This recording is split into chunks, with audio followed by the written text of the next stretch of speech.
satu tempat kalau di situ ada orang solehnya pasti akan jadi Madinah Al-Munawwarah. Jadi yang namanya kota yang bercahaya. Qaryah Al-Munawwarah, satu kampung yang bercahaya. Ya, cuma sekarang kita kan nggak pernah tahu di mana nih letaknya, apa itu petilasannya, apa dia tempat tapaknya, tempat dekat sama Allahnya, nggak tahu. Cuman tanda dengan adanya si air tawar nandain. Ya, nggak mungkin tuh wali kalau makan atau minum mau ngerebus pakai air laut. Ya, logika akal pasti cari air tawar. Ada air tawarnya dan sumur nggak boleh jauh. Zaman dulu sumur itu nggak boleh jauh dari rumahnya. Kalau sekarang, nah Allah, sumurnya di mana, kerannya di mana deh? Jet pump dah. Kalau nggak yang namanya ledeng. Tapi kalau dulu nggak mungkin orang bikin rumah di sini, sumur di lapangan nggak mungkin. Pasti di belakangnya. Kalau nggak di samping di belakangnya. Ya. Nah, kalau kita ngeliat seperti itu berarti di petilasannya nggak jauh dari sumbernya. Coba belum ketemu nih. Belum ditunjukin siapa yang bakalan ditunjukin. Yang mau ditunjukin siapa, yang di petilasan di mana. Loh sekarang gimana Habib? Kalau kenapa nggak ditunjukin? Wallah masih ada satu rahasia. Nggak tahu apa. Cuma kalau udah ditunjukin petilasannya, ini tempat paling indah. Yuk ziarah ke sana ke Pulau Cemara. Subhanallah, sambil lihat laut, sambil yang namanya datang ke tempat wali baca zikir. Oh jadi indah benar. Cuman ingat biasanya yang namanya wali itu pasti punya algojo. Contoh gini, Taif dulu Nabi masuk, kan gitu. Pada waktu sampai ke Taif, Rasulullah SAW itu dilemparin batu. Pada saat dilemparin batu, kemudian dilemparin kotoran, sampai darah Rasulullah SAW dari kening itu turun, jatuh, ngucur. Tapi selalu adang-adang sama Nabi, kagak boleh turun ke tanah. Kalau darah Nabi itu sampai jatuh ke tanah Taif, maka akan ada malaikatnya Allah akan membalikkan wilayah Taif jadi rata. Tapi justru Nabi mendoakan, kan gitu. Ternyata terbukti malaikat gunung nyamperin Nabi. Wahai Muhammad, aku tidak rela kalau dirimu ini selalu dihina, dilemparin batu, lemparin kotoran. Izinkan angkat dua tanganmu kepada Allah supaya aku ini menghancurkan Taif. Tapi Nabi mengatakan, enggak, mereka belum dapat hidayah. Aku masih berharap dari sulbi mereka, anak cucu mereka akan jadi orang yang dapat hidayah. Sebab doanya Nabi, Taif sekarang jadi tempat yang paling indah. Pepohonannya paling bagus di sana. Nah, di situ berarti kalau ada satu wali yang menempatkan satu tempat, kemudian ini akan jadi indah. Saat sudah dirusak, biasanya ada, ya kan, pembantunya yang setia ini nggak ridho. Bisa jadi di tempat nanti hilang lagi. Yang dikhawatirin itu. Wallah nggak perlu numpang nyari tronton. Buat ya di Jakarta yang namanya danau ditimbun berapa tronton tanah. Wah ini segini gedenya. Nggak perlu pakai tronton mata pasir. Menyusut sendiri. Betul. Allah punya kuasa. Allah punya kuasa. Ternyata ibu yang diamanahi. Kan gitu kan, wallah. Dilalah orang bilang mah minta apa-apa digampangin. Amin. Iya kan listrik kagak ada diceritain, tahu-tahu dapat tenaga surya.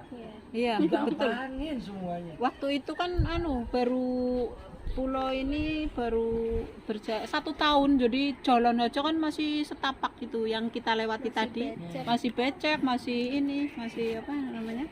Dilala pas Pak Fikri datang ke sini, saya ajak ke sini. Beliau berkenan langsung sore-sore sampai ke sini. Cemara masih tingginya segini, Bib. Cemara yang sekarang sudah tinggi-tinggi itu segini. Foto-fotonya masih, dan saya berdiri di Cemara itu cemaranya segini.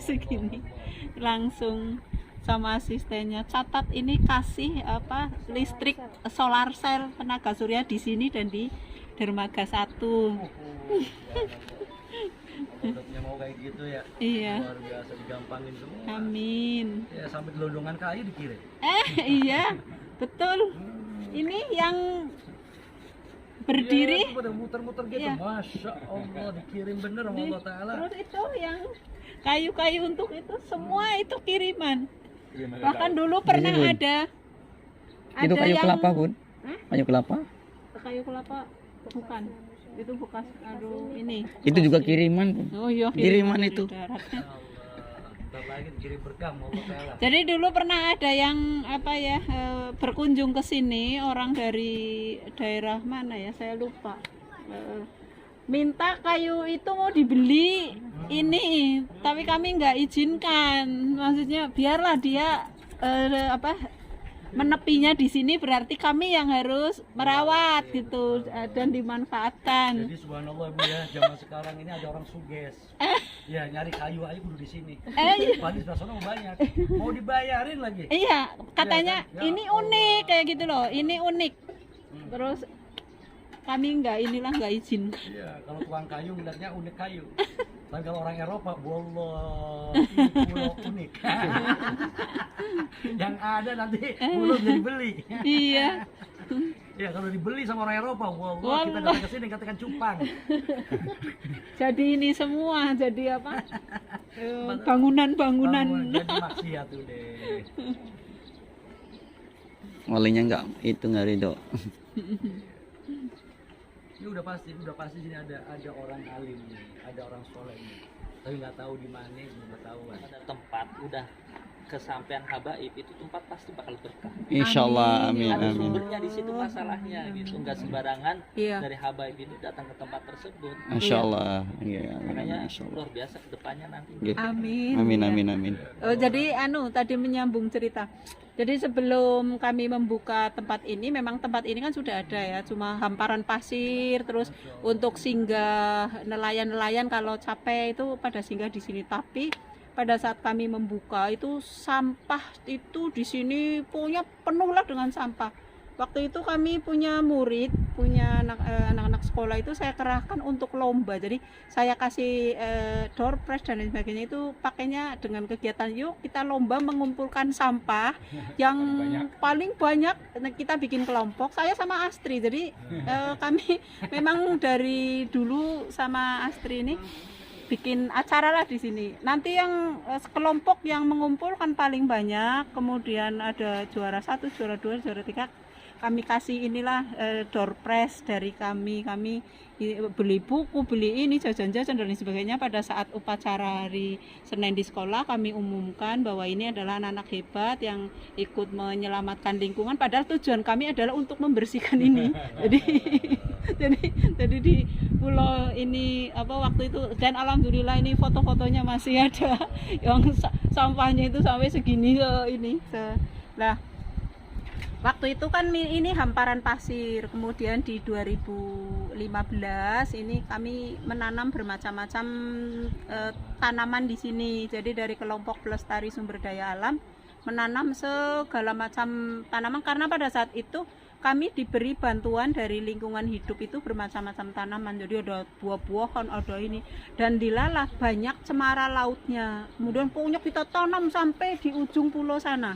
Ada kelapa dan lain sebagainya, ada sukun, ada pokoknya tanam saja di sana. Kita coba di pasir ini nanti yang bertahan siapa. Iya, nah setelah 1 tahun kita evaluasi, kita datang ke sini untuk melihat, itu ternyata yang paling banyak tumbuh ini cemara. Alhamdulillah Bu, kalau yang tumbuh durian repot Bu. Ya iya, Habisnya. pulau durian. Sehingga pada tanggal 12 Desember 2016 kami masyarakat penghijauan itu berkumpul membentuk Pokdarwis, jadi kelompok sadar wisata, karena kita berangan itu tempat kalau misalnya nanti dijadikan tempat wisata kok kayaknya indah, dan insya Allah banyak yang akan datang ke sini, walaupun mungkin baru ya. Tujuan kami kemarin kan pertamanya lah untuk lingkungan orang-orang Sawah Jajar dan sekitarnya. Terus waktu itu kan sudah mulai ramai Facebook, sudah mulai ini. Saya bawa ibu-ibu wali murid untuk wali murid sama anak-anak TK itu senam di sini, Bib. Senam ini loh, senam ceria itu kan di hamparan pasir di tepi pantai, bawa tip, bawa ini. Ternyata mereka itu share, ada yang di Facebook, ada yang ini, terus ini di mana ini. Terus waktu itu kan kami rundingan, ini namanya pulau apa ya? Kayak yang kira-kira yang berkesan gitu loh. Terus karena yang hidup di sana cemara, kita namakan pulau cemara. Jadi memang awal mau menamakan cemara ya karena yang tumbuh di sini pohon cemara waktu itu kita buka itu baru segini. Waktu itu kita iuran Bib, ya iuran beli bambu. Dari Pak Lurah ngasih 1 juta, dari teman-teman itu ada yang 200, ada yang kita belikan bambu untuk